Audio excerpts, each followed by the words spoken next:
Jubilee club పెద్దల అక్రమాలు బయటపడ్డాయి. Jubilee hills housing society phase 4 పేరుతో క్లబ్ పెద్దలు చేసిన భూమాయ బట్టబయలైంది. మంచిరేవులలో ఓ బిల్డర్ కు సంబంధించిన 16 ఎకరాల భూమిని తమ భూమిగా చూపించి కొత్త సభ్యత్వాల పేరుతో లక్షలు వసూలు చేసిన మోసం వెలుగులోకొచ్చింది.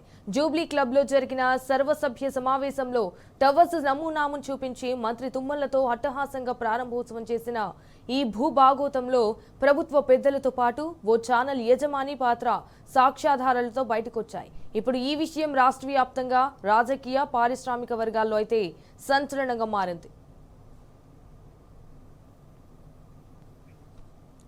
ఇన్ఫాక్ట్ తెలంగాణ ఏపీలో ఉన్న పెద్ద మనుషులకు సంబంధం ఉన్న జూబ్లీ క్లబ్ లో ఇంత పెద్ద మోసం జరిగిందా అంటూ చర్చ మొదలైంది.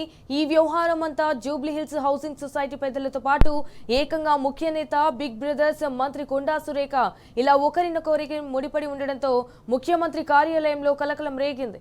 ఆ క్లబ్ లో సభ్యత్వం ఉంటే చాలని భావించే క్రమంలో జూబ్లీ హిల్స్ హౌసింగ్ సొసైటీలో సభ్యత్వంతో పాటు జూబ్లీ క్లబ్ లో సభ్యత్వం ఇస్తామంటూ ఆశ చూపి ఒక్కొక్కరి వద్ద 5 లక్షల రూపాయలకైతే పైగా వసూలు చేశారంటూ ఆరోపణలు వచ్చాయి. అయితే ఈ నేపథ్యంలో క్లబ్ చైర్మన్ ఇతర పాలక మండలి సభ్యులు కొందరు అజ్ఞాతంలోకి వెళ్లారంటూ జూబ్లీ క్లబ్ లో చర్చ జరుగుతున్నది.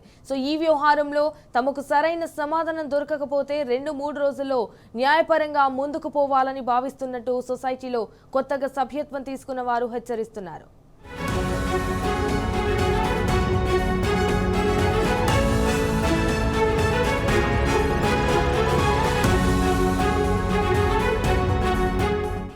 ఇక ఇదిలా ఉంటే మంచిరేవులలో పెద్ద ఎత్తున భూపందేరానికి ప్రణాళిక సిద్ధం చేసిన జూబ్లీ క్లబ్ వ్యవహారం సీఎంఓకు చేరింది. జూబ్లీ క్లబ్ లో ముఖ్యమంత్రి రేవంత్ రెడ్డి కూడా సభ్యుడు కావడంతో కొత్త సభ్యుల పేరుతో జరిగిన భూదందా ఆయనకు తెలియకుండానే జరిగిందా అంటూ సభ్యులైతే చర్చించుకుంటున్నారు.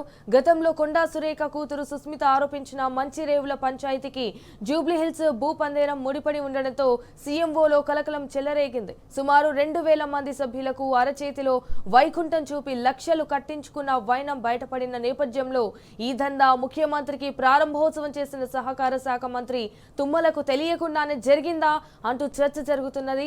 ఈ నేపథ్యంలో జూబ్లీ క్లబ్ ఫేజ్ 4 భూ పందేరంలో కీలక పాత్ర పోషించిన 2 కీలక వ్యక్తులు, అధికారులు, కొందరు ప్రజాప్రతినిధుల ద్వారా ముఖ్యమంత్రిని ప్రసన్నం చేసుకుని పనిలో పడ్డారనే గుసగుసలు వినిపిస్తున్నాయి.